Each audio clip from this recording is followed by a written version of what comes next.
Bom dia a todos e todas, né? Nós estamos aqui para fazer a abertura do processo de formação e diplomação dos conselheiros tutelares eleitos, né?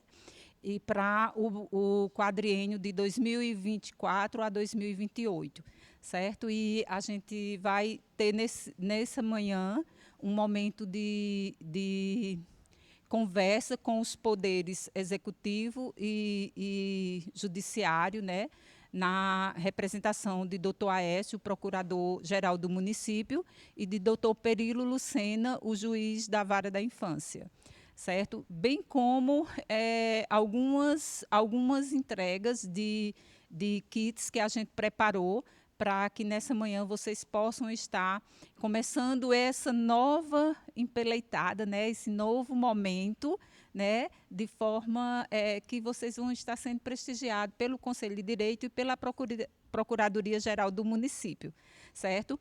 Antes de tudo, eu queria ler uma mensagem do presidente Cleidson, o presidente do Conselho de Direito da Criança e do Adolescente, que não pôde estar presente neste momento porque encontra-se com suspeita de Covid, e aí ele, na ausência dele, o vice-presidente assume, mas de todo jeito ele passou uma mensagem para vocês, para que vocês possam se sentir contemplados pela presença dele.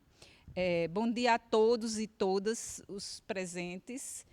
A princípio, quero justificar minha ausência, dado a um tratamento de saúde, não posso me fazer presente nesse momento, mas não deixarei de ofertar uma breve saudação. Aos conselheiros tutelares eleitos, deixo as nossas boas-vindas. Sabemos o quanto é desafiador zelar pelo cumprimento dos direitos das nossas crianças e adolescentes, conforme disciplina o artigo 131 em sua parte final. Contudo, é gratificante lutar pela causa. Vocês hoje começam uma nova jornada fazendo parte da rede de proteção. Proteger, proteger e proteger.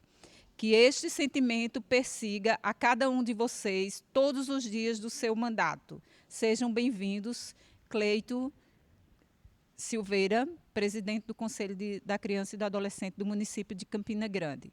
Certo? Então, com essas palavras, a gente dá abertura à formação e diplomação dos conselheiros tutelares eleitos no dia 1º de outubro de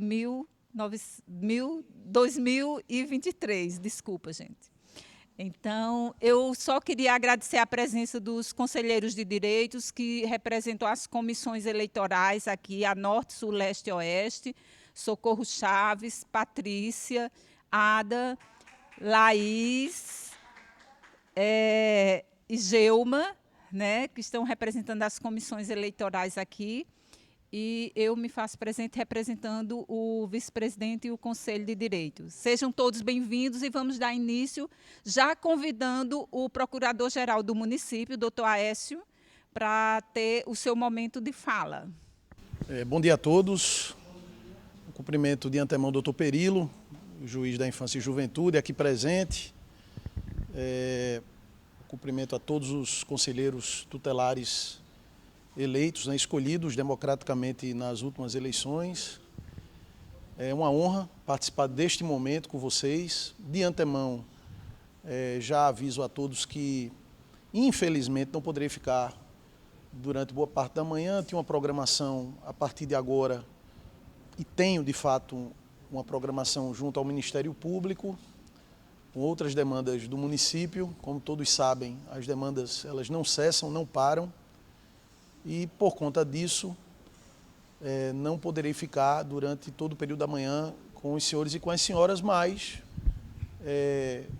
neste curto espaço de tempo eu venho aqui de antemão desejar para todos um mandato produtivo à frente dessa missão tão importante, fundamental para uma cidade do porte de Campina Grande. Na verdade, os conselhos tutelares eles foram pensados pelo legislador com o intuito, com o objetivo de fortalecer as políticas públicas para a criança e para o adolescente em vulnerabilidade social. E nós sabemos que num país com tantas injustiças sociais, tantos problemas históricos, como é o caso do Brasil, essa missão, ela, atrelada a um futuro que nós desejamos, ela é de fundamental importância no nosso dia a dia, independentemente de fatores políticos, ideológicos, independentemente de momento econômico, independentemente de toda e qualquer condição e situação posta. É uma missão árdua, importante, para um país que quer reduzir as injustiças sociais e quer ter um futuro melhor para os seus filhos.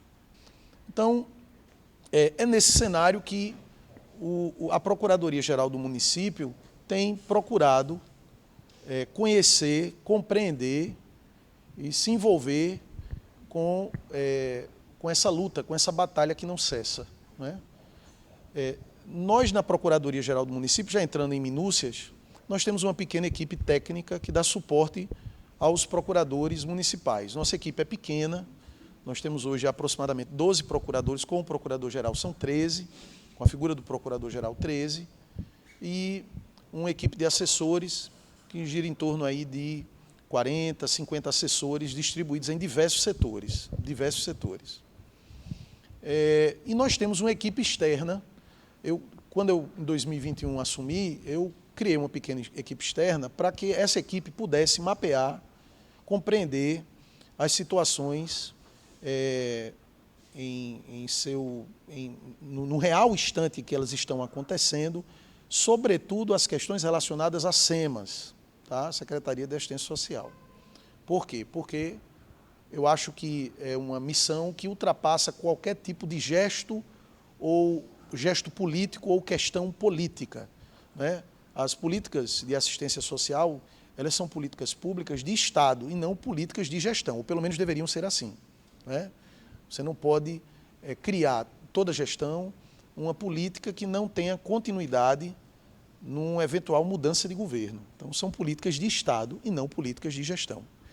Por conta disso, eu fiz questão, mesmo sendo um coadjuvante, como já disse diversas vezes, de colocar essa equipe à disposição dos conselheiros tutelares, por exemplo, das SEMAS e de outras secretarias. Mas, realmente, o carro-chefe, a preocupação maior da nossa equipe é com a questão social, né? E aí eu sempre prezo e peço que ocorram visitas, e aí, me perdoem até a redundância, mas a visita em loco, né? Tem que conhecer a situação, procurar saber o que está ocorrendo, né? E independentemente do horário. Inclusive, quando eu montei a equipe, fiz questão de frisar que aqueles que estão participando, é uma pequena equipe de 5 assessores, esses 5 assessores, eles não têm hora, não têm horário, tá? Com perfis distintos, mas todos advogados, experientes, muitos que já trabalham com a área criminal, a área penal, que é uma área mais delicada, portanto, dá uma maior vivência, uma maior maturidade para o profissional da área jurídica, né, em termos de complexidade, dificuldades e tudo mais. Então, eu pedi para que essas pessoas elas tivessem, como de fato têm, plena disponibilidade, né, no momento em que são acionadas e devem colaborar com as secretarias, sobretudo com as SEMAS, né? O pessoal que me conhece aqui de perto sabe que, inclusive, eu me sinto muito à vontade, não quero entrar nessa discussão de caráter religioso, eu acho que não é por aí, não é? Mas eu tenho uma relação muito próxima com a questão da criança e do adolescente, porque eu estudei, quando criança e adolescente, pelo menos no início da minha adolescência, no colégio salesiano, né? E a vocação dos salesianos, né, para quem não é católico, é a educação e a criança e o adolescente. Então, o estudante do colégio salesiano, eu estudei 12 anos no Salesiano de Recife, a vocação, a preocupação, né, da figura do santo lá padroeiro, né, do criador da congregação, do São João Bosco, já que estamos no seminário católico, eu faço questão de registrar, é a preocupação com a criança e do adolescente. Então, a gente cresce no ambiente, né, no colégio salesiano, ouvindo as histórias do São João Bosco e dos santos salesianos, das figuras dos salesianos envolvidos, né, na luta contra a discriminação, a violência, os maus tratos daquela criança que vive nas ruas, e aí, logicamente, falando dos salesianos, ali na Itália do século XIX, na cidade de Turim, que já era uma cidade grande, uma cidade importante para os italianos, em que você tinha muita pobreza, não é? Inclusive tem um debate interessante, doutor Perillo, da figura de Dom Bosco com Lombroso. Tem um momento interessante, já no final da vida de Dom Bosco, nas teses do Cesare Lombroso, né, na figura do que Lombroso chamava de criminoso nato, né, do homem delinquente, l'uomo delinquente, como dizem os italianos, né, que teria características físicas, e por ter determinadas características físicas, seria um criminoso nato, não é? E o Dom Bosco, ele entra num debate muito interessante na imprensa italiana, no final do século XIX, dizendo, não é assim não. Eu tenho criança de rua eu tenho criança aqui que chegou no meu orfanato, no meu instituto, Nossa Senhora Auxiliadora e São Francisco de Sales, né, por isso salesiano, que ele chegou aqui como um pequeno ladrão das ruas de Turim, e hoje está alcançando o posto de cardeal da Igreja Católica. Cardeal da Igreja Católica. Então, como é que esse garoto que está nas ruas de Turim, na Itália, como é que esse garoto é um criminoso nato? Ele pode ser considerado e tratado como um criminoso nato.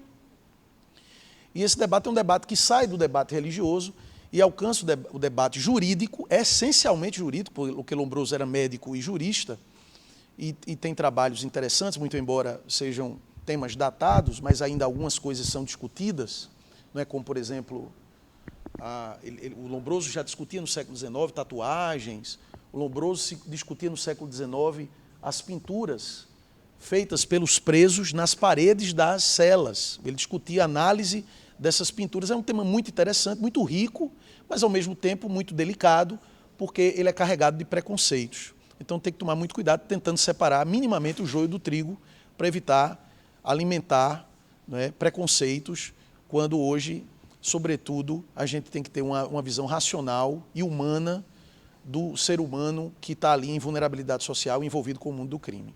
Então, tocado por isto, quando cheguei na Procuradoria, reforço, eu disse, olha, minha gente, a gente tem que ter um cuidado maior, uma preocupação maior com a situação das crianças e dos adolescentes, dando suporte e um apoio à SEMAS, dando suporte e um apoio ao Conselho Tutelar, dando suporte e apoio necessário para o Ministério Público e para o Poder Judiciário, né? Então, foi dessa forma que nós começamos a caminhar em 2021, mesmo diante da pandemia, que não nos ajudou e não nos ajudava, né? De lá para cá, eu acho que nós tivemos alguns avanços. Aqui e acolá, sempre que eu posso, eu pergunto, questiono e solicito informações e apoio de alguns conselheiros, de membros dos conselhos relacionados ou diretamente relacionados a SEMAS. Então, eu acho que a gente tem, com isso, provocado bons diálogos e mantido, né, canais de debates junto às equipes da SEMAS e também dos conselheiros tutelares. É uma questão de perfil, e aí eu peço perdão por entrar nesse mérito pessoal, como entrei ainda há pouco. Eu trabalho muito do meu perfil ser low profile, assim, eu não gosto muito de estar aparecendo, de estar dando entrevistas. Eu acho que a gestão, o setor público, ele não tem que ser personalizado ou personificado, não é? Eu não sou candidato a nada, eu sou um técnico, eu tenho que trabalhar e ajudar a cidade que me adotou, a gestão que confia no meu trabalho, e eu tenho que trabalhar em silêncio fazendo o certo. Eu não tenho que estar em redes sociais brigando com ninguém, vocês não vão me ver fazendo isso.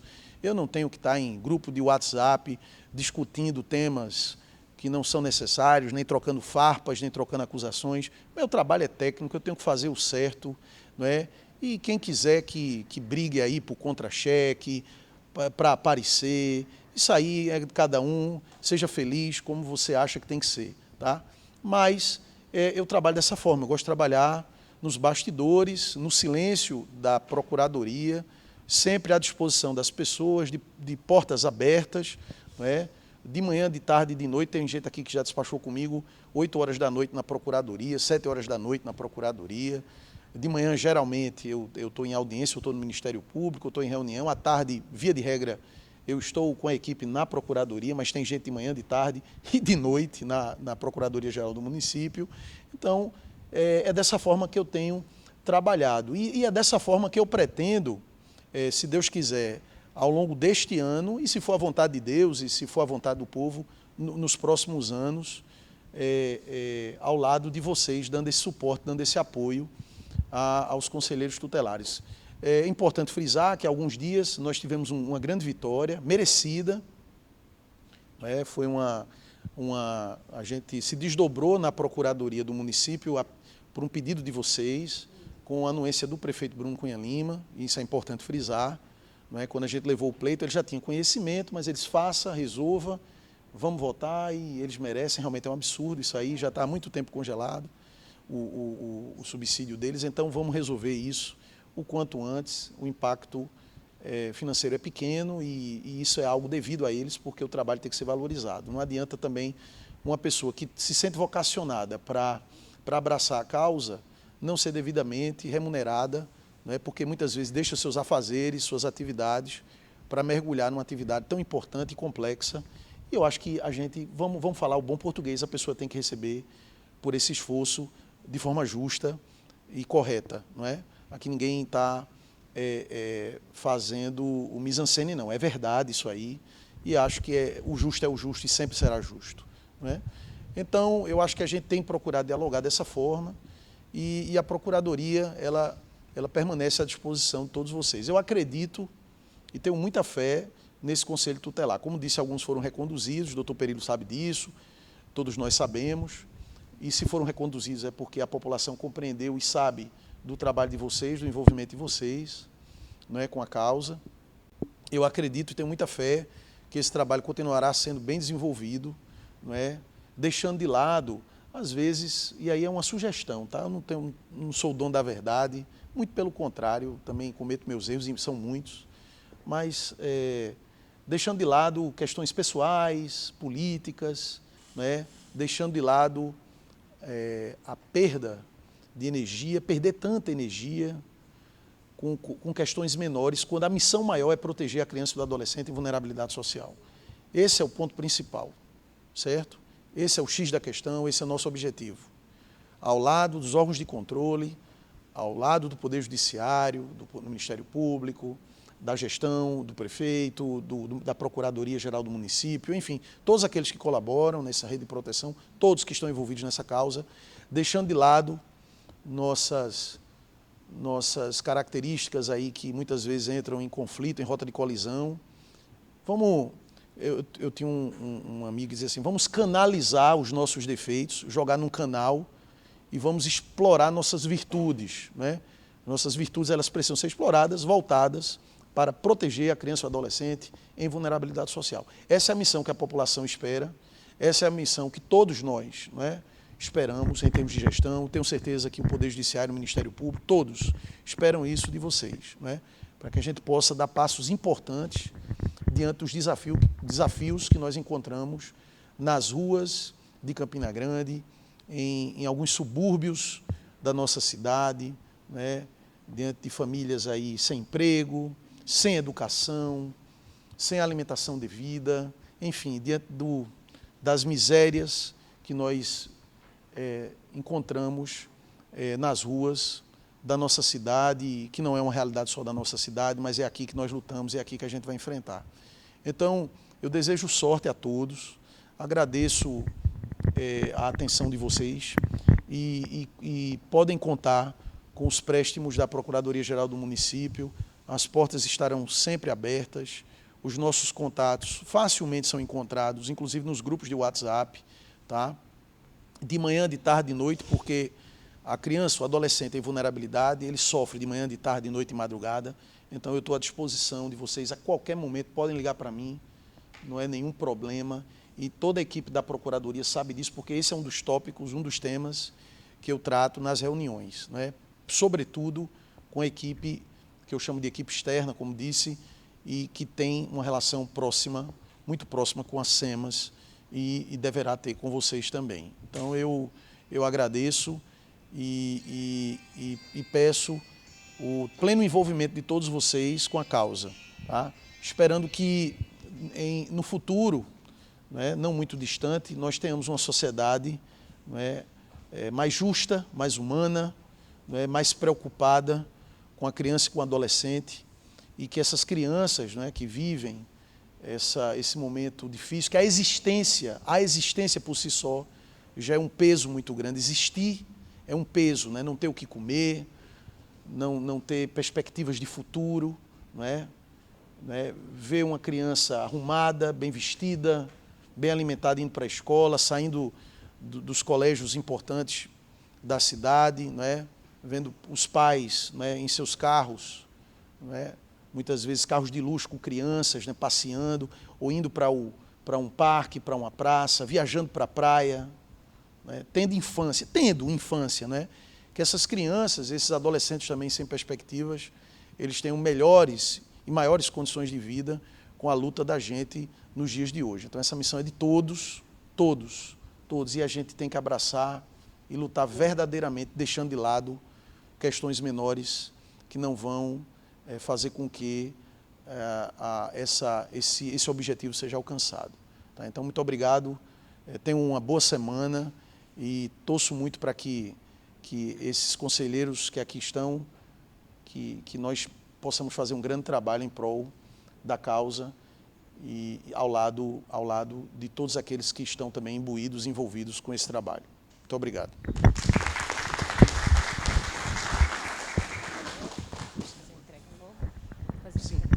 Gente, eu vou fazer uma entrega de um kit, né, na verdade, de uma pasta.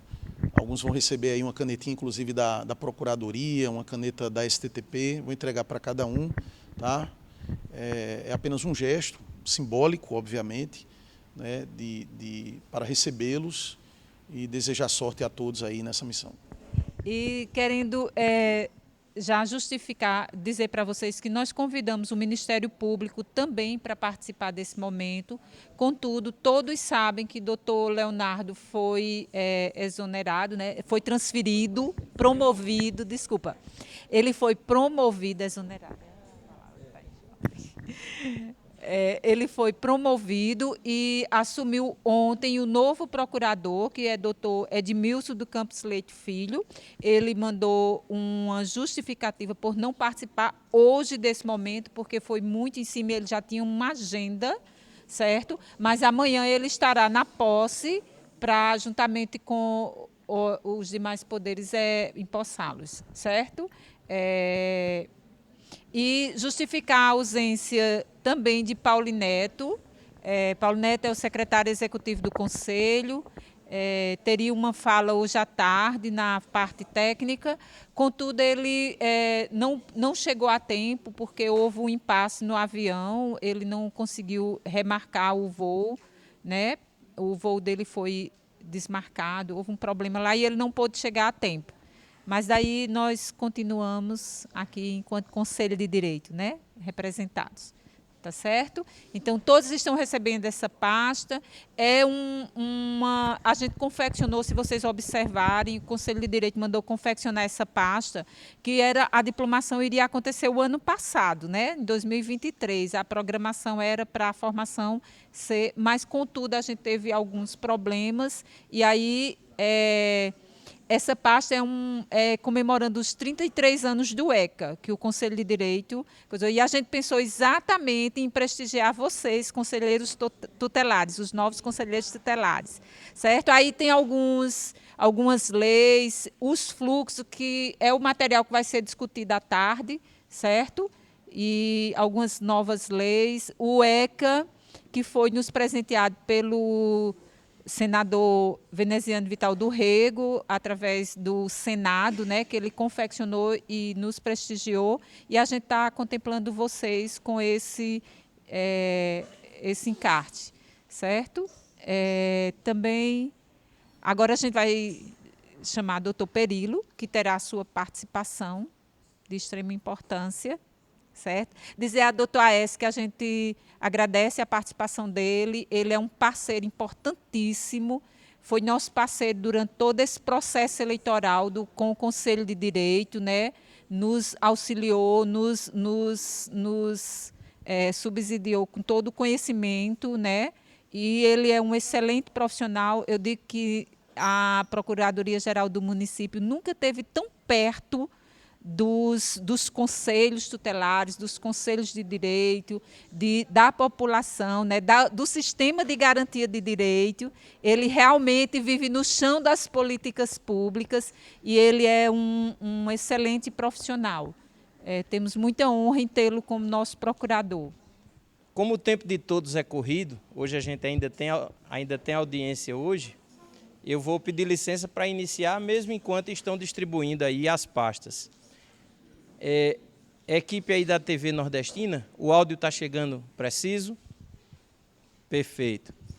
Então, antes de qualquer coisa, parabéns a todos que estão aqui, que submeteram a um rigoroso processo eletivo, se submeteram a provas de conhecimento, mas considerando que hoje é um momento inicial dessa caminhada, eu trouxe aqui para os senhores alguns conceitos básicos na área da infância e juventude que vão, posteriormente, servir para o exercício profissional. Antes de iniciar a palestra propriamente dita, eu quero me apresentar. Eu me chamo Perilo Rodrigues de Lucena, sou juiz de direito da infância e juventude da comarca de Campina Grande. Tomei posse aqui no dia 18 de março de 2020. Eu me lembro com precisão dessa data porque foi o dia em que os fóruns fecharam em razão da pandemia. Eu cheguei aqui para tomar posse e não tinha ninguém. Eu tomei posse através do telefone porque não havia pessoas. Era aquele momento de maior terror na nossa vida, na vida de todo o mundo. As pessoas não conheciam essa doença, não conheciam a pandemia, todo mundo com medo de morrer, porque vida a gente só tem uma, e a gente deve fazer valer a nossa vida à sua plenitude. E foi naquele instante, talvez, o momento mais difícil de iniciar um trabalho numa área que é tão importante para a sociedade, que é a infância e juventude, e, ao mesmo tempo, uma área que depende tanto da colaboração das pessoas, depende da rede. Rede essa de proteção que vocês hoje passam a integrar. Eu não sei se já foi feita uma chamada, se todos aqui já assinaram a lista de presença. Já? Então eu ia perguntar o nome de cada um, mas vamos nos poupar essa etapa. De qualquer forma, sintam-se todos parabenizados e sintam-se todos bem-vindos. O que é ser conselheiro tutelar? Não precisa me responder, não estou fazendo uma chamada oral. Mas que cada um tenha no seu psicológico, na sua cabeça, na sua consciência, qual é a missão a que vocês se propuseram quando se candidataram a esse cargo? Qual a diferença na vida das pessoas vocês pretendem fazer? Eu sou juiz, eu quis ser juiz, eu escolhi ser juiz, com todos os ônus e bônus do cargo para o qual eu me preparei a vida inteira para exercer. Então, antes de fazer qualquer caminhada, de enveredar por qualquer estrada, você tem que conhecer o caminho pelo qual você vai trilhar. Então, vocês têm que saber, primeiro, o que é ser conselheiro tutelar, cujas atribuições estão muito bem descritas lá no artigo 136 do Estatuto da Criança e Adolescente. E é necessário que vocês saibam que aquilo que está lá no artigo 136 não foi uma criação imaginária, não foi somente a cabeça de um legislador que colocou numa lei o que vocês deveriam fazer. A história dos conselhos tutelares remonta ao antigo Código de Menores, à função dos comissários de menores e à necessidade que a população e o Poder Legislativo sentiram de ter alguém cuja incumbência fosse ser a humanização das políticas públicas da área da infância e juventude. Havia lei, havia direitos, havia deveres. Mas muitas vezes essa fiscalização, tanto das pessoas quanto dos poderes, que é originalmente relegada ao Ministério Público, ela não tinha agentes de execução, pessoas de carne e osso que fossem lá e transformassem essas políticas e essas leis em realidade. E foi para isso que surgiu a função do Conselho Tutelar.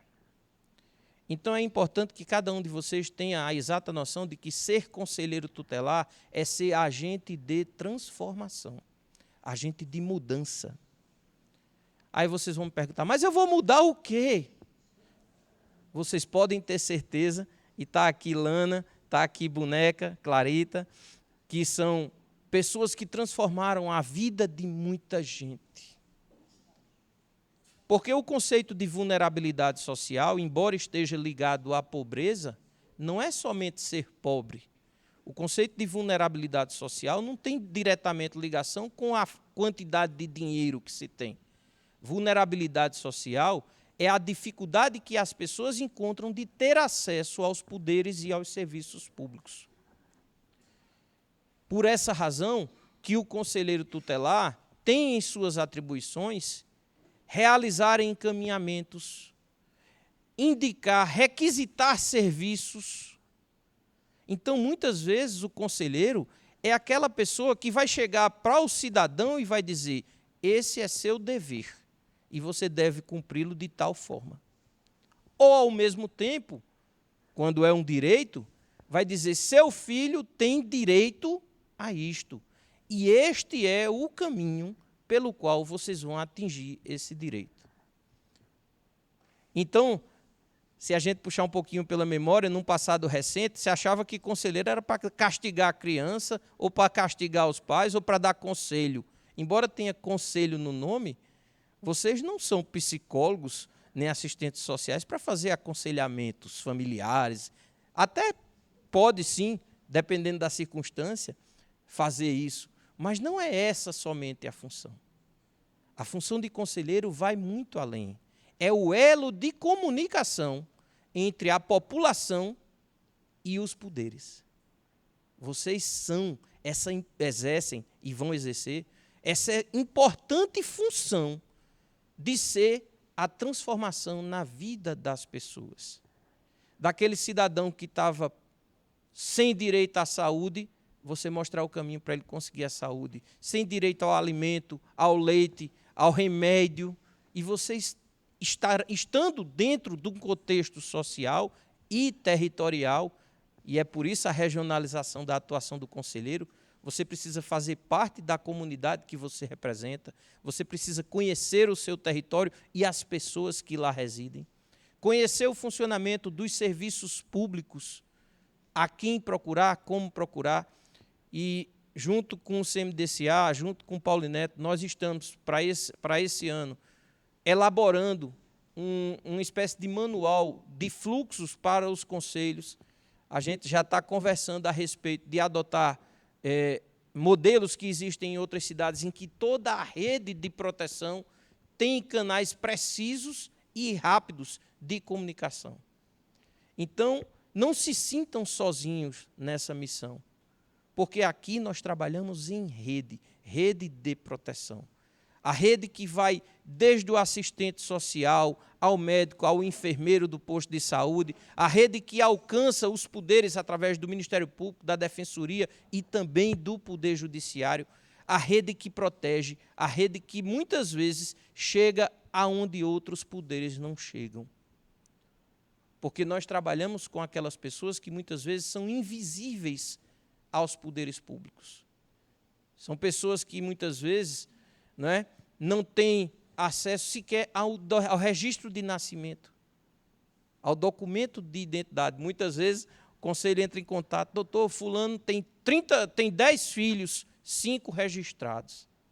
Então, o conselheiro tutelar é aquele aquele elemento que chega na casa das pessoas e mostra que elas estão protegidas, que há um ordenamento jurídico, que há poderes públicos, que há pessoas trabalhando para que elas tenham qualidade de vida. Como eu disse, toda caminhada começa pelo primeiro passo. Eu trouxe aqui hoje alguns conceitos muito básicos do que é a atuação do conselheiro junto à infância e juventude. Para quem já sabe, está bem acostumado com os conceitos, não precisa achar ruim. Vamos aqui, que sempre é uma hora de aprender. Tá certo?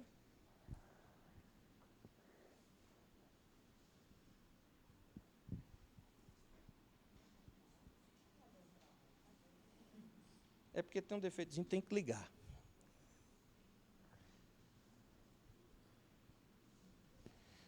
Inicialmente, a gente parte do primeiro conceito que está esculpido na Constituição brasileira. Onde é o lugar da criança? Onde é o lugar do adolescente? Onde é o lugar das pessoas? O conceito basilar de toda a sociedade é a família. Vocês não precisam fotografar, nem que eu vou transferir todos os slides para todos vocês, tá bom?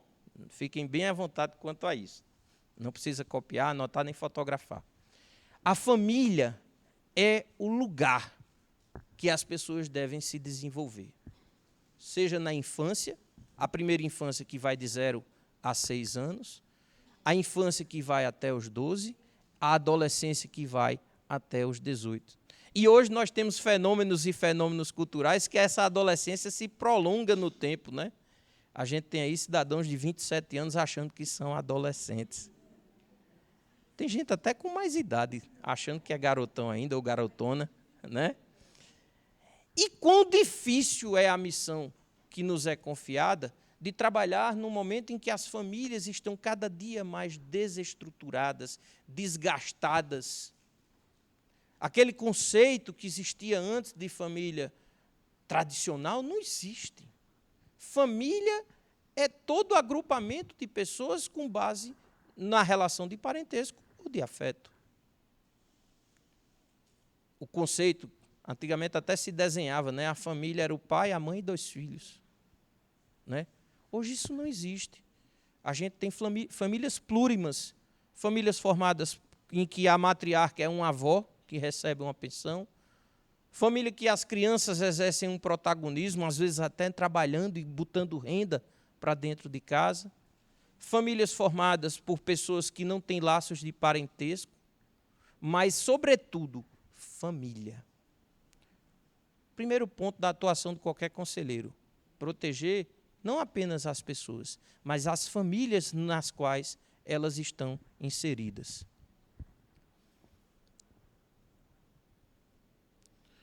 Muitas vezes, o judiciário, o Ministério Público atuam tirando crianças de dentro das famílias ou afastando pessoas da própria família. A legislação tem trazido aí inovações que muitas vezes representam isso. Na Lei Maria da Penha, na Lei Henri Borel, existem providências que constituem no afastamento quando aquele ente ou está sendo agredido ou está agredindo os demais. Mas, dentro do princípio de atuação, a manutenção da família é um valor que deve ser considerado.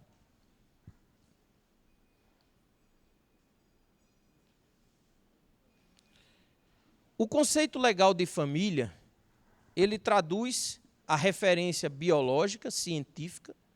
Família é as pessoas unidas por laços de parentesco, mas ele pode ser mais abrangente e pode se estender a outras pessoas que necessariamente não tenham laços, mas que são, sim, pessoas que se consideram da família.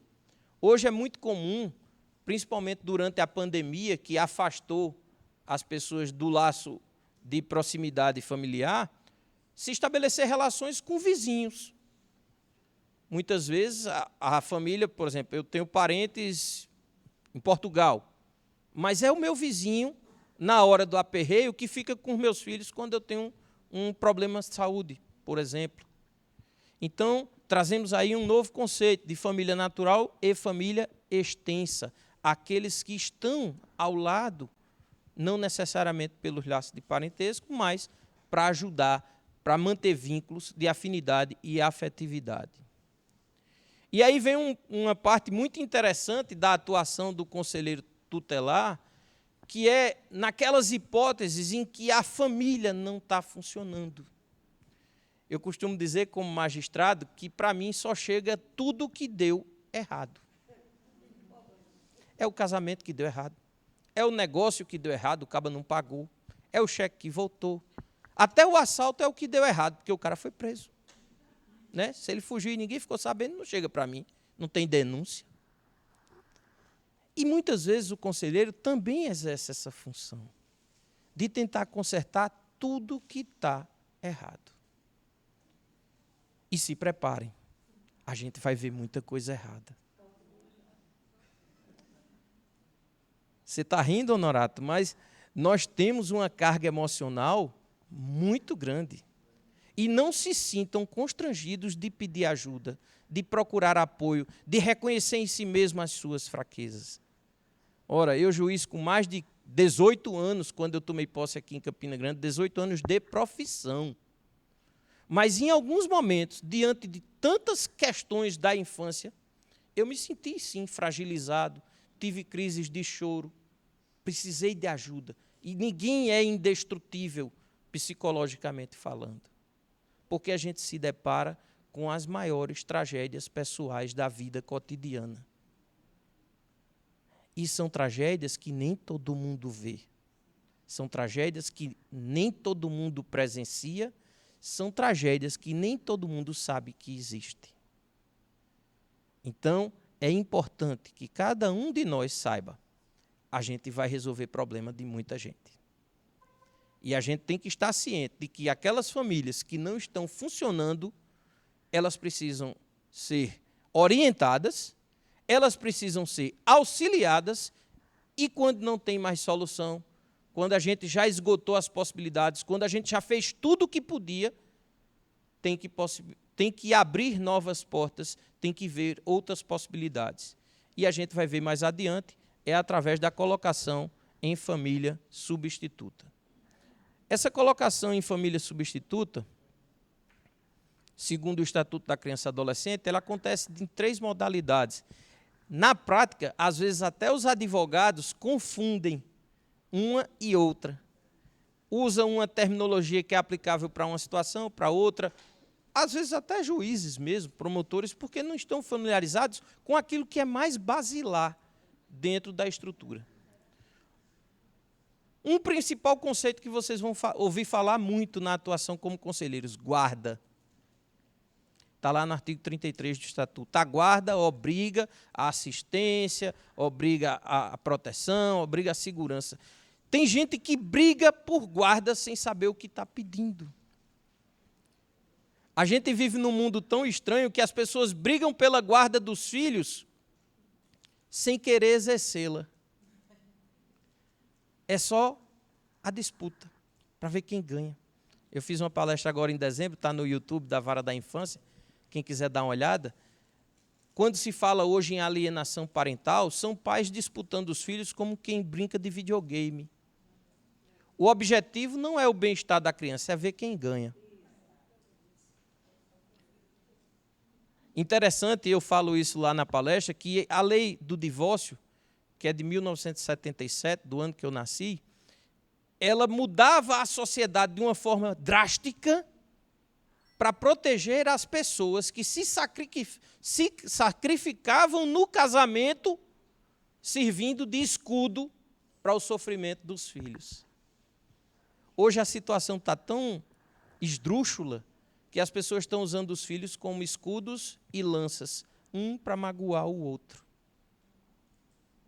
E aí sim o conselheiro tem que atuar e tem que mostrar, nessas hipóteses, que a solução não vai ser encontrada naquela família, mas em uma família substituta. Seja através de uma guarda, que é a modificação do direito de exercer o cuidado, seja através da tutela, essa aplicação da tutela é na inexistência dos pais biológicos, no caso de morte, abandono ou destituição do poder familiar, que é um tipo de penalização que se aplica àqueles pais que não cumprem os seus deveres. E vocês podem achar, nunca ouvi falar disso. É muito comum.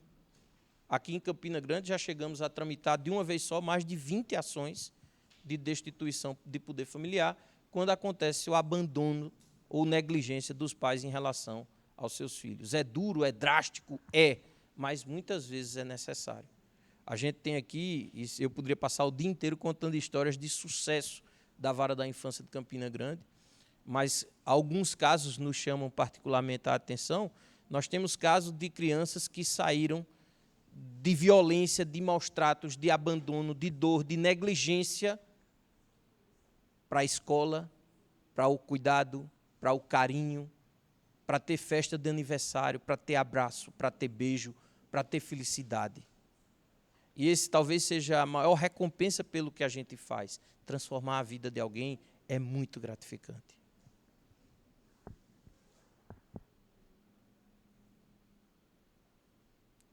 Aqui são questões mais jurídicas da guarda, isso a gente vai abordar mais oportunamente no material que vamos confeccionar. Vou chamar a responsabilidade também do Ministério Público. O Ministério Público, houve mudança de promotor, ele foi removido para outra unidade judiciária, veio o recesso e ficou aí um vácuo, mas, se Deus permitir, eu acho que esse mês ainda a gente vai ter um promotor substituto, o doutor Edmilson Campos, assumiu ontem, e em breve um promotor titular, para que a gente possa mais desenvolver essas questões.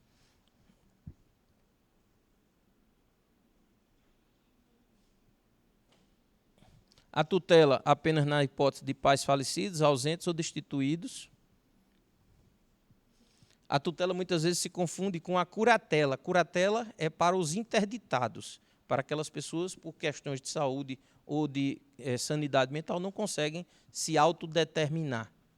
Os institutos são bem parecidos, mas a tutela, crianças com pais destituídos ou ausentes, curatela, maiores de idade.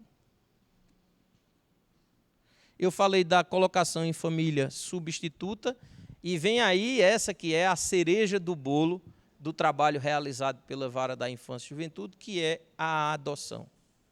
Quem aqui, esse ano nós vamos fazer um evento chamado Adoção Viva, vamos trazer pessoas que adotaram, que foram adotadas ou que pretendem adotar, para que contem um pouco da sua vivência. Eu não quero palestras, não quero nada científico, eu quero vida, eu quero pessoas que vivem a adoção e não que sabem ou que escrevem sobre a adoção. Quem aqui tem um caso de adoção, conhece ou já participou de um caso de adoção? Quem já é conselheiro não vale, porque vocês fazem isso toda semana, né? É? Que coisa boa, que maravilha. Tá certo. Que bacana. A adoção é uma forma muito eficiente de transformar dor em sucesso, de transformar a ausência em alegria. Pois que maravilha, sua casa é abençoada com isso. A adoção muitas vezes passa por estigmas sociais, por preconceitos. Nós mesmos, muitas vezes, carregamos em nós reservas quanto à adoção. Mas eu posso dizer, Campina Grande é um exemplo muito claro de proteção das crianças que não têm quem os proteja e, num segundo plano, de encaminhamento dessas crianças para uma família nova, para uma nova vida, para uma realidade completamente diferente que ela vivia. Aqui em Campina Grande, para quem está chegando agora, a Prefeitura mantém 4 casas de acolhimento. As instituições de acolhimento são estratégia das medidas de proteção e não confundam com orfanato. Antigamente se falava orfanato, mas nem todos são órfãos. Pelo contrário, a grande maioria tem os pais, mas foram vítimas de violência, de abandono, negligência, maus tratos e, por alguma circunstância, foram para o acolhimento institucional. Nós temos 3 casas divididas por sexo, por idade, né? Tem uma casa que antigamente chamava Casa de Passagem para situações familiares ou grupos de irmãos. E dessas casas, muitas vezes, saem crianças e adolescentes para uma nova vida, para uma nova família, para um novo futuro. Campina Grande, inclusive, esse ano, está concorrendo na premiação do prêmio do Senado Federal Adoção Tardia, que são aquelas adoções, segundo a lei, acima dos 3 anos, para nós, acima dos 6 anos, que, infelizmente, não são tão fáceis de concretizar quanto aquelas adoções de recém-nascidos. Então, vocês não se sintam perdidos se eu estiver trazendo aqui muitos conceitos ao mesmo tempo. Hoje é só uma manhã, uma tarde, mas essa formação vai prosseguir durante os 4 anos do mandato, tá certo? Fiquem bem tranquilos quanto a isso. Eu acho que José Flávio está aqui balançando a cabeça, ele está vendo que está começando de um jeito diferente, com mais atenção, com mais cautela. Eu perguntei antes à Alana, talvez vocês nunca tenham tido toda essa preocupação com formação que está tendo agora, até porque, em razão da pandemia, nos últimos anos, nem a Escola dos Conselhos, a formação aconteceu, né? E aqui a gente vai fazer um passo a passo, vai seguir acompanhando vocês, isso tudo dentro de um projeto de reestruturação da rede de proteção da criança e adolescente. A gente já tem um grupo no WhatsApp que é muito combativo, muito presente, eu me orgulho muito de fazer parte dele, porque as respostas são muito mais rápidas. Aqui os conselheiros atuais, que me corrijam se eu estiver errado, talvez em nenhum outro momento do trabalho de vocês tenham tido tanto acesso a juiz, a promotor, a defensor público, às vezes até à noite, para tirar dúvida, para solucionar questões, para prestar informações. José Flávio, de vez em quando, doutor, dá uma olhadinha no processo tal. Exatamente essa triangulação de informações, essa soma de funções e de esforços, sempre em busca do melhor interesse das crianças. Continuando aqui sobre a adoção, o básico que vocês precisam saber, não existe mais aquela que se chamava adoção à brasileira, de entregar na porta, de escolher uma família. Não. Hoje o Brasil vige o Sistema Nacional de Adoção. É um sistema nacional que é alimentado pelas varas da infância e juventude, também pelos órgãos de proteção, em que a gente conhece quem está pretendendo adotar, a gente habilita e capacita essas pessoas. Isso porque nunca devemos esquecer da maldade humana. Às vezes a gente acha que está fazendo bem. Ah, uma criancinha, deixa na porta de cicrana. Fulano tem interesse. Mas muitas vezes, por trás desse interesse, há opções ardilosas. Recentemente, em São Paulo, o cara vinha fazer adoção e traficava crianças para a Europa, para venda de órgãos. Aconteceu um caso há muitos anos atrás em João Pessoa. A gente já verificou aqui em Campina Grande pessoas buscando adoção, querendo comprar criança na maternidade. Aí eu pergunto a vocês, uma relação que começou com a compra e venda ilícita, tem motivo, tem possibilidade de dar certo? Primeira vez que essa criança der trabalho ou fizer algo contra a vontade dos, abre aspas, pais, fecha aspas, vão dizer, eu te comprei, eu paguei. A pessoa que não está preparada para ser intimidada, que acha que dinheiro compra tudo, acha que a criança vai preencher lacuna. Eu já ouvi muitas vezes dizer, não, eu vou adotar uma criança para fazer companhia para o meu filho. Não. É um ser vivo, não é um cachorro, um pet ou um videogame. Adoção é doação. Não é o que a criança vai trazer, é o que você tem para entregar. Então, quando você passa a ver sobre essa perspectiva, você nunca se arrepende, porque você dá o melhor de si.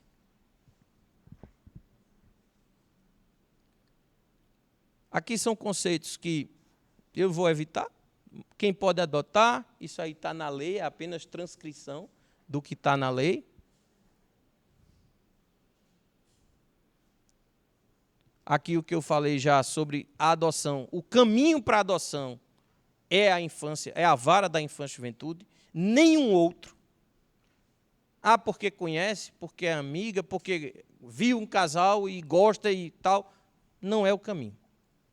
Muitas vezes, essa adoção intuito persona, entrega direta, ela pode ter o mais nobre dos propósitos, mas no futuro vai dar errado.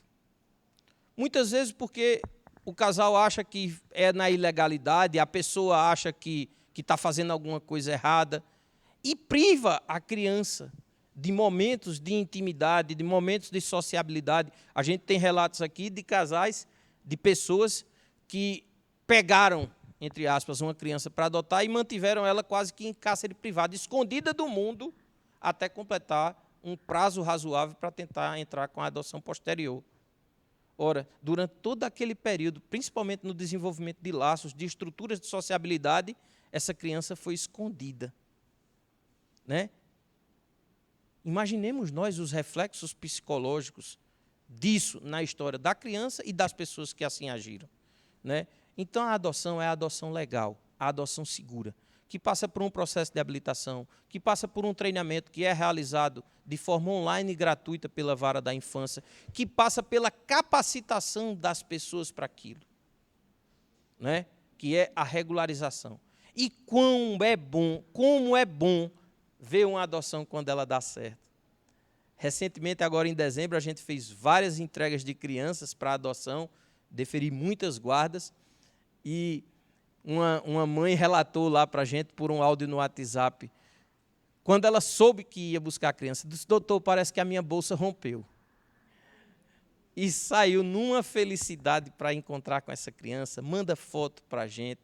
Campina Grande pode se orgulhar de ser uma das varas mais ágeis na tramitação do processo, desde a destituição familiar ou da entrega protegida. Nós somos referência nacional na entrega protegida, na entrega voluntária, que é quando a mãe decide entregar a criança para adoção, decisão essa difícil, complicadíssima e que deve sim ser respeitada e isenta de qualquer tipo de pressão.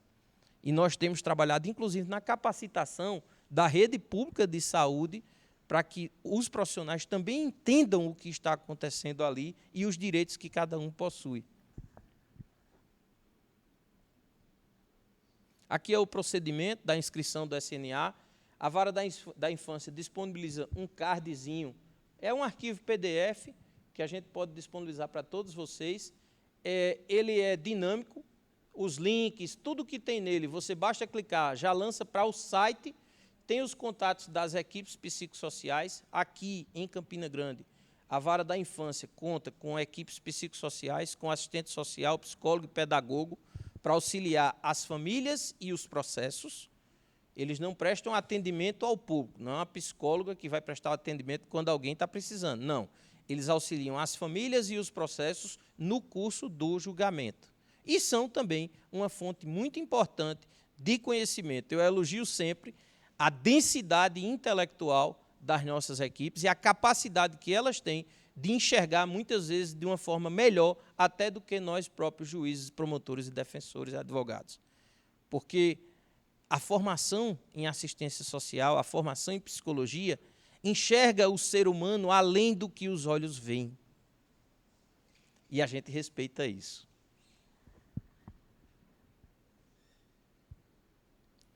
Consequências da adoção, cancelamento do registro, lavrado um novo registro. Essa é uma dúvida, embora esteja na lei, é uma dúvida muito comum. Doutor, como é que eu faço, né? E o registro vai ficar com o nome dos pais anteriores? Não, é lavrado um novo registro e aquele registro anterior ele é cancelado. Então, não existe menção. Embora se assegure, vocês vão ver aqui no futuro, né, o direito de conhecer a origem biológica. A gente vê muito isso em filme e em novela, né? Tem certa celeuma, mas é um procedimento relativamente tranquilo, normal. Muitas vezes, principalmente nesse pós-adolescência, em que a pessoa busca encontrar o seu próprio eu, há sim a necessidade dessa investigação, de saber suas origens, de conhecer um pouco mais da própria história, né?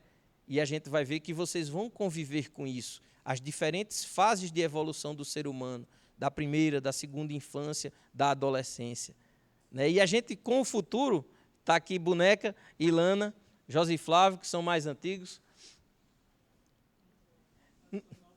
Você é novato? Pronto, quem é mais antigo? Aqui. Eu tinha confundido ela com Betânia, que a roupa é parecida, o cabelo também. Então, Betânia, que vão entender que vocês... Mônica e Betânia. E vocês começam meio que a entender o funcionamento da vida e das fases que elas passam. É muito interessante isso. Aqui eu falei já da entrega voluntária para adoção e falei do protagonismo de Campina Grande. Esse ano, 2023, o CNJ editou um manual valendo. O CNJ é o Conselho Nacional de Justiça. Ele é o órgão administrativo que manda em todo o Poder Judiciário Nacional. E o nosso CNJ editou, ano passado, uma resolução e criou o Manual da Entrega Voluntária. E, para nosso orgulho, esse manual foi, em parte, baseado no que a gente fazia aqui na Infância e Juventude. Essa mesma rede participou da construção dos fluxos, elaboramos um sistema de trabalho para a entrega e ficou tão bom que o CNJ aperfeiçoou e fez aplicar em todo o Brasil. Todo o judiciário da infância do Brasil segue o modelo que a gente começou a implantar aqui em Campina.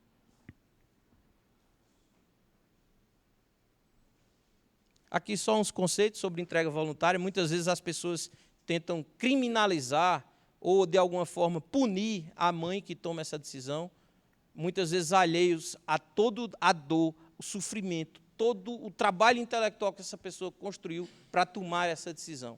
Vivemos hoje uma realidade de dor, de abandono, de ausência paterna, muitas vezes de problemas relacionados ao uso de drogas, de problemas relacionados à saúde mental. Esse talvez vai ser, anotem isso, saúde mental, esse talvez vai ser o maior problema que a gente vai enfrentar enquanto conselheiro tutelar, enquanto gestor da rede, enquanto juiz da infância em Campina Grande, porque a gente precisa, e eu já marquei aqui com o Gê uma reunião com o secretário de saúde, porque a gente precisa estreitar os laços, a gente precisa conhecer as instituições e as pessoas, para que a gente tenha respostas rápidas e efetivas para cada problema.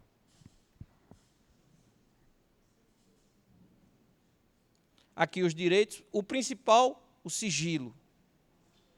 Ninguém é para sair falando, fulana decidiu. Não, a decisão é exclusivamente dela. Sigilo esse que se estende até os familiares e até o próprio suposto pai. Porque maternidade é da mãe.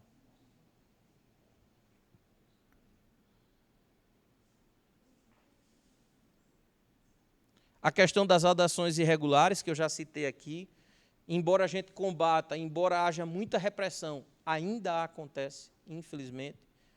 A grande maioria baseada em preceitos humanísticos, a pessoa sonha com um filho, quer um filho, mas às vezes não está preparada. Eu me lembro quando uma vez uma criança foi abandonada aqui em Campina Grande e eu recebi mais ou menos umas 50 pessoas que viram na TV a notícia do abandono e chegaram lá no ímpeto de adotar aquela criança.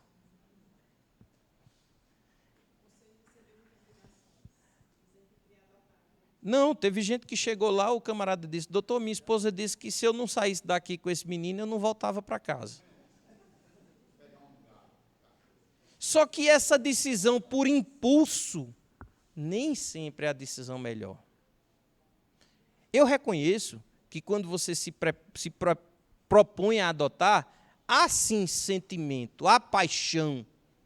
Você olha para aquela criança ou aquele adolescente e você diz, ele é meu, ele vai fazer parte da minha família, da minha vida e da minha história. Mas as pessoas têm que estar preparadas para entender que a adoção é um processo que não termina. A adoção é eterna, é imutável, irrevogável. Então, não é uma decisão que se toma em poucos segundos. É uma decisão que se toma de uma forma pensada, preparada, planejada. E é, sim, um ato de amor, um ato de paixão, um ato de solidariedade. Mas vocês têm que compreender, a verdadeira adoção é aquela em que você se entrega para a criança e não apenas entregam a criança para você.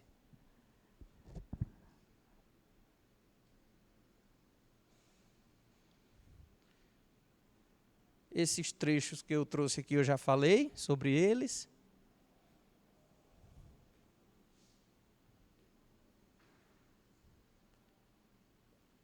essa aqui é uma parte criminal, muitas vezes, e por isso a importância do Conselho estar sempre atuando junto com o Ministério Público, muitas vezes, pela atuação junto às pessoas e às comunidades, o conselheiro acaba presenciando, vivendo, ou sendo a primeira autoridade pública a tomar conhecimento da prática de crimes.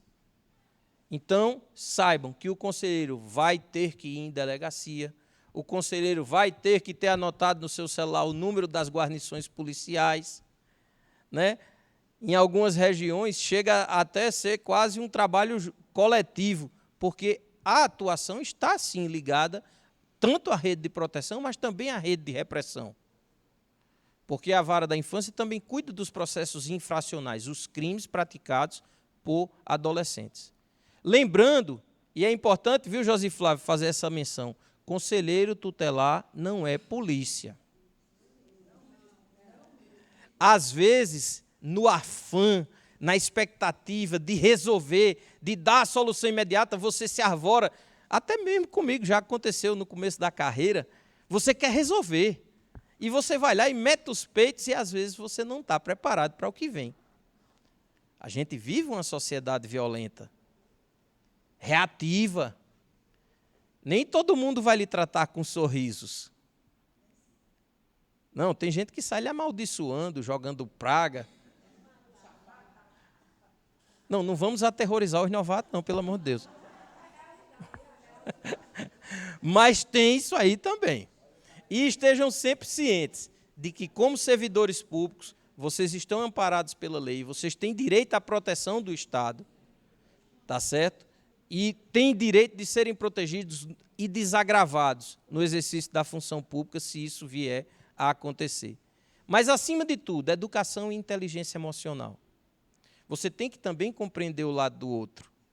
Eu compreendo que tem gente que sai da vara da infância com ódio de mim.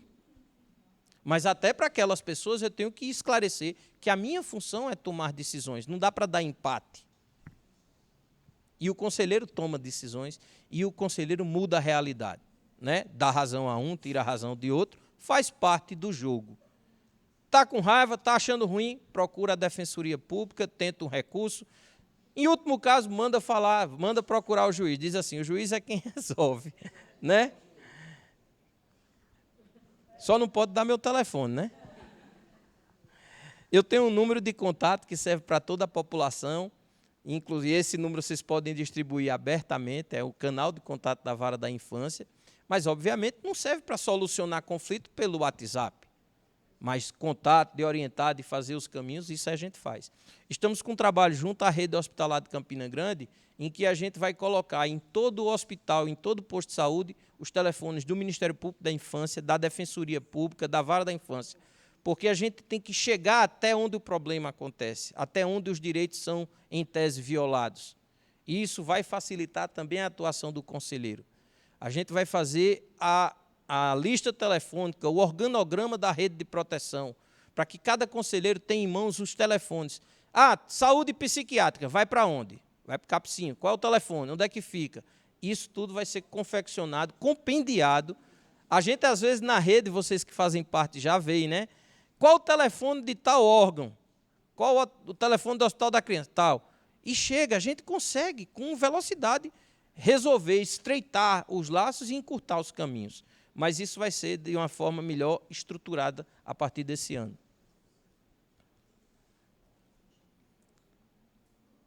Aqui a questão da obrigatoriedade da comunicação. Para as maternidades, a gente tem um formulário próprio. E vocês, conselheiros, quando ficarem sabendo de entrega para adoção, aliás, de qualquer conflito que trate de infância e adolescência, é a obrigação comunicar, acionar o Ministério Público, polícia, procurar a solução. A gente nunca pode silenciar quando a gente vê algo errado.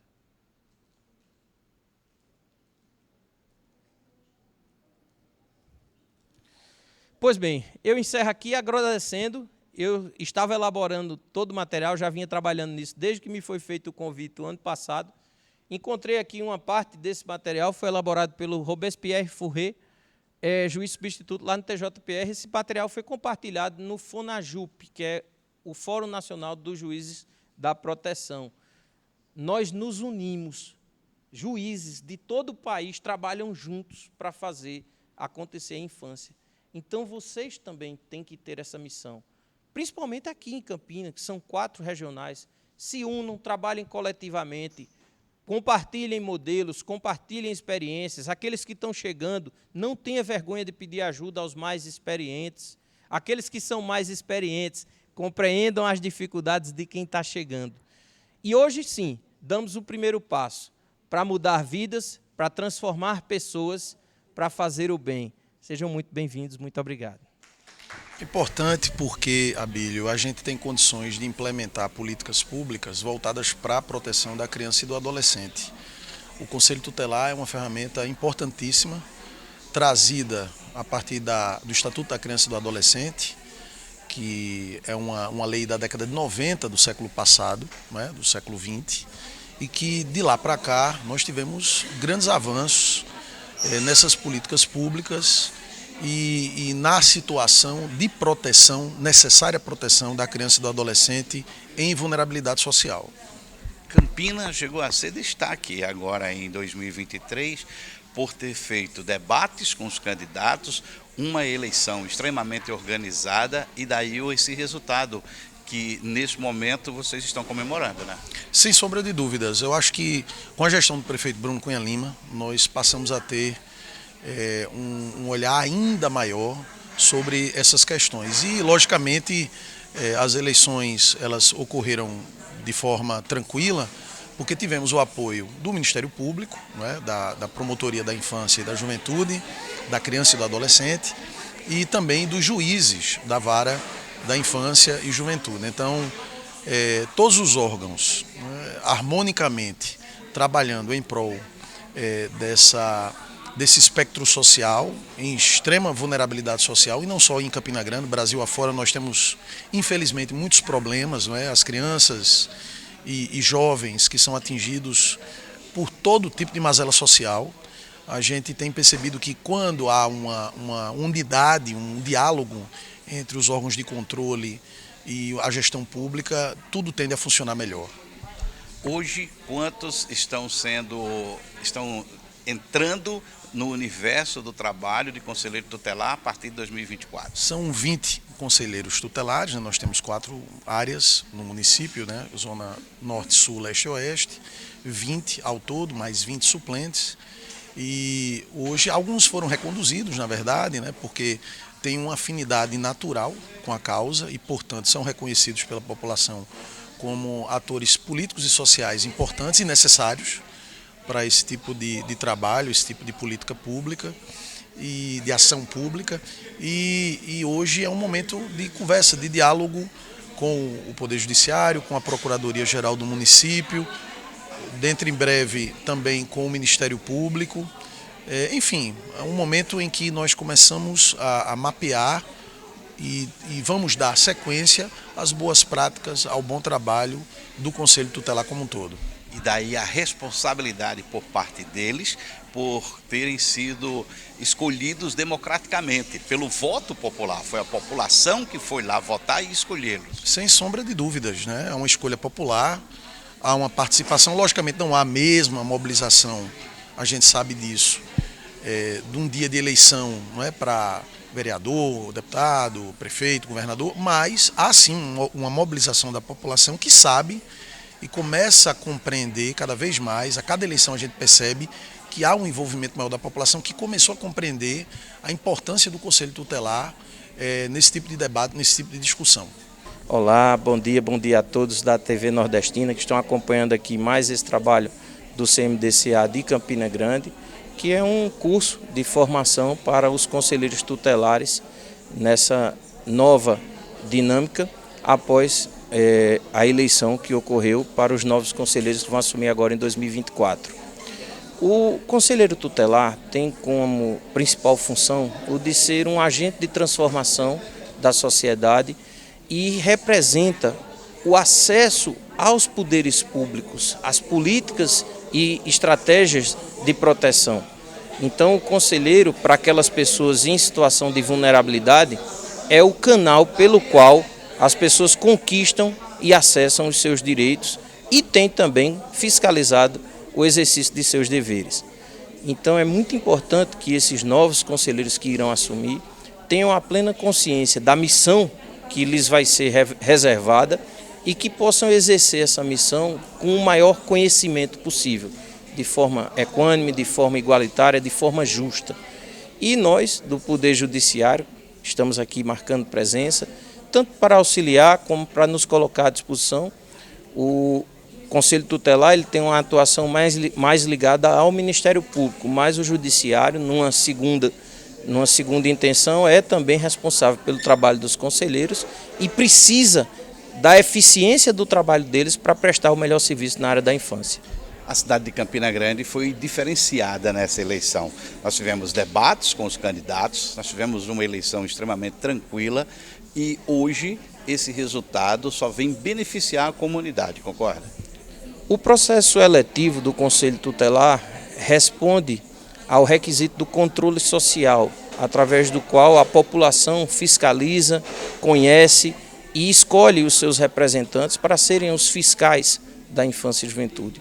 Então, de acordo com o Estatuto da Criança e Adolescente, todo esse processo, que é conduzido exclusivamente pelo Ministério Público e pelo CMDCA, ele deve representar a vontade da população e deve escolher, buscar aí na população os melhores candidatos, aqueles que tenham identidade com o município, com o bairro, com a região pela qual ele vai trabalhar.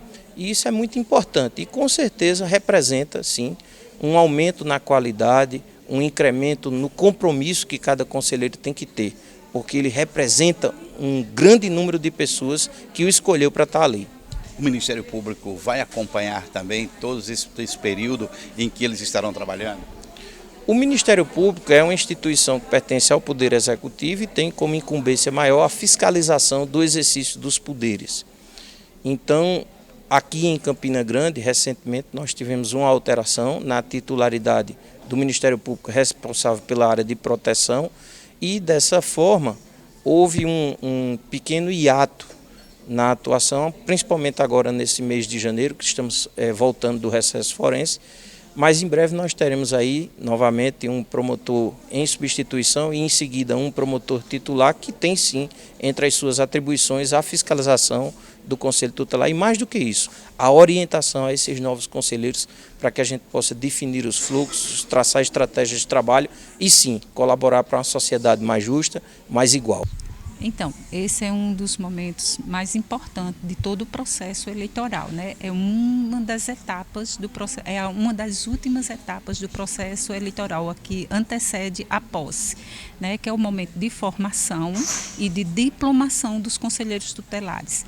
Ressaltando que esse momento é um momento obrigatório do processo, para que os conselhos amanhã possam estar assumindo, sendo empossados pelo o gestor municipal, ele tem que passar por esse processo aqui. Então, para todo o processo, isso é um dos momentos mais emblemáticos, né? Que aqui estamos chegando na reta final. São 20 escolhidos por 4 regiões. Isso, são 20 escolhidos, são 40 escolhidos, porque são 20 titulares e 20 suplentes. Entre esses 20 titulares se divide em 4 regiões, 10 para cada região. 5 para cada região, desculpa. E a partir do momento que eles serão diplomados e tomam posse, eles já começam a trabalhar. Isso, o mandato deles corresponde a 10 de janeiro de 2024 a 10 de janeiro de 2028. Eles já passam a atuar de imediato. À tarde, eles já estão nos postos de trabalho. A missão principal do conselheiro tutelar é zelar pela proteção dos direitos da criança e do adolescente. Não deixar que alguém venha e viole esses direitos, que está escrito no ECA, Estatuto da Criança e do Adolescente. Então, essa é a nossa maior missão. Se a gente conseguir transformar a vida daquelas crianças e adolescentes que estão com seus direitos violados, a missão já está cumprida.